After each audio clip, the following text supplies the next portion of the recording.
हिंदू धर्म में वैसे तो अनेक तीर्थ हैं और प्रत्येक तीर्थ का अपना विशेष महत्व है, परंतु स्कंद पुराण के अनुसार चार धाम यात्रा को बहुत महत्वपूर्ण माना गया है। चारों धाम का दर्शन करने से हर तरह के पाप खत्म हो जाते हैं और सकारात्मक ऊर्जा भी बढ़ती है। ये चार धाम चारों दिशाओं में स्थित हैं। उत्तर में बद्रीनाथ, दक्षिण में रामेश्वरम, पूर्व में पुरी और पश्चिम में द्वारिकापुरी। वास्तव में यही चार धाम हैं। कुछ लोग भ्रम के कारण उत्तराखंड में गंगोत्री, यमुनोत्री, केदारनाथ, बद्रीनाथ को ही चार धाम यात्रा मान लेते हैं। चार धाम यात्रा का सीधा सा अर्थ है संपूर्ण भारत भ्रमण। आज के वीडियो में हम चार धाम की संपूर्ण जानकारी देने जा रहे हैं ताकि चार धाम यात्रा के विषय में किसी को कोई संशय ना रहे।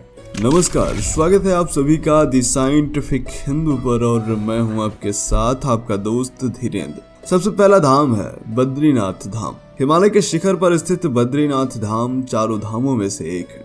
बद्रीनाथ धाम का यह मंदिर अलकनंदा नदी के किनारे स्थित है। इस मंदिर में भगवान विष्णु की चतुर्भुजी प्रतिमा शालिग्राम शिला से निर्मित है। इसके बाईं ओर उद्धव जी तथा दाईं ओर कुबेर जी की प्रतिमा है। हिंदू धर्म ग्रंथों के अनुसार यहाँ नीलकंठ पर्वत के समीप भगवान विष्णु ने बाल रूप में अवतरण लिया था। यह स्थान पहले शिवभूमि अर्थात केदार भूमि के रूप में स्थित था। यहाँ प्रचुर मात्रा में जंगली बेरी पाई जाती है जिसे बद्री कहा जाता है, इसीलिए इस स्थान का नाम बद्रीनाथ धाम है। केदार घाटी में दो पहाड़ हैं जिन्हें नर और नारायण पर्वत के नाम से जाना जाता है। बद्रीनाथ जाने वाले श्रद्धालु इन्हीं पर्वतों के बीच से होकर बद्रीनाथ धाम तक पहुँचते हैं। माना जाता है कलयुग के अंत तक बद्रीनाथ का यही मार्ग पूरी तरीके से बंद हो जाएगा। कहा जाता है कि नर व नारायण पर्वत आपस में मिल जाएंगे, गंगा जी भी बिल्कुल विलुप्त हो जाएंगी।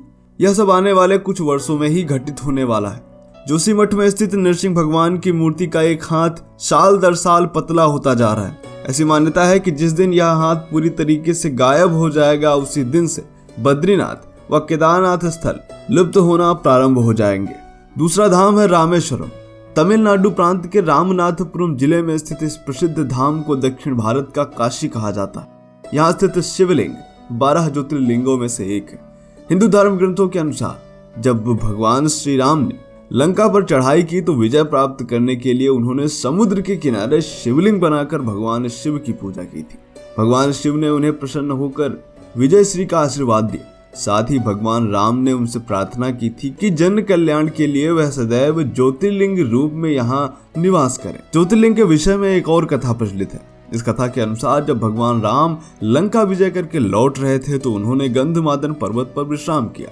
तब ऋषि मुनियों ने भगवान राम से कहा कि आपको ब्रह्म हत्या का दोष लगा, इसलिए आप शिव की पूजा करें। भगवान राम ने हनुमान जी को शिवलिंग लाने के लिए कैलाश पर्वत भेजा।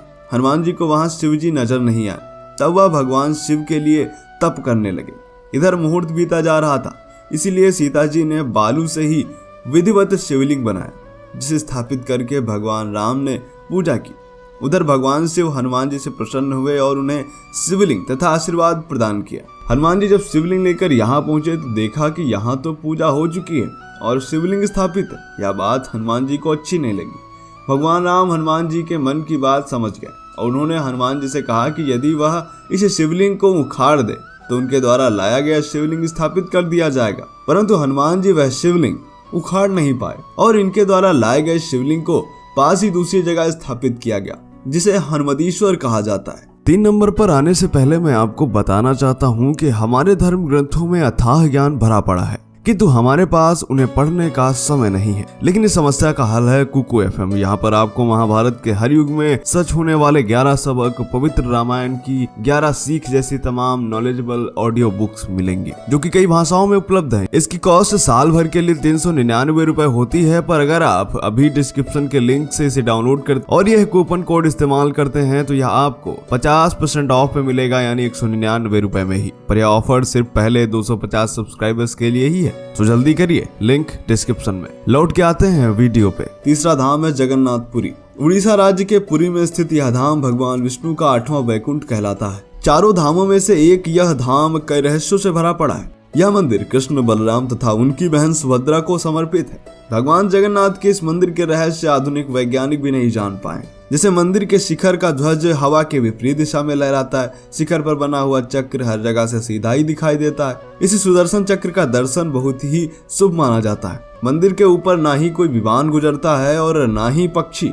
और सबसे अद्भुत रहस्य यह कि जब मंदिर का प्रसाद बनाया जाता है तो एक के ऊपर एक मिट्टी का बर्तन रखकर पकाया जाता है, जिसमें सबसे ऊपर वाले बर्तन का प्रसाद पहले पक जाता है। मंदिर का यह प्रसाद रोजाना लगभग 25,000 से ज्यादा भक्त ग्रहण करते हैं। यह प्रसाद ना तो बचता है और ना ही कम पड़ता है। और दोस्तों, इस मंदिर की छाया कभी नहीं पड़ती। यह भी वैज्ञानिकों के लिए सबसे हैरान कर देने वाली बात है। चौथा धाम है द्वारिकापुरी। गुजरात राज्य के पश्चिमी सिरे पर समुद्र के किनारे स्थित है द्वारिकापुरी। हिंदू धर्म ग्रंथों के अनुसार भगवान श्री कृष्ण के स्वधाम गमन के बाद असली द्वारिका समुद्र में समा गई। वर्तमान स्थित द्वारिका का विस्तार बाद में हुआ। यहाँ स्थित द्वारिकाधीश मंदिर 2000 वर्ष से अधिक प्राचीन है। ऐसी मान्यता है कि यहाँ चावल चढ़ाने से दरिद्रता दूर होती है। आदि शंकराचार्य ने इन चारों धामों की स्थापना के साथ साथ इनका प्रचार प्रसार भी किया। चारों दिशाओं में स्थित यह धाम भारत को अखंड बनाते हैं। चारों धामों की यात्रा करके हर भारतीय का परिचय विभिन्न भाषाओं तथा संस्कृतियों से होता है। इस तरह भारत का हर व्यक्ति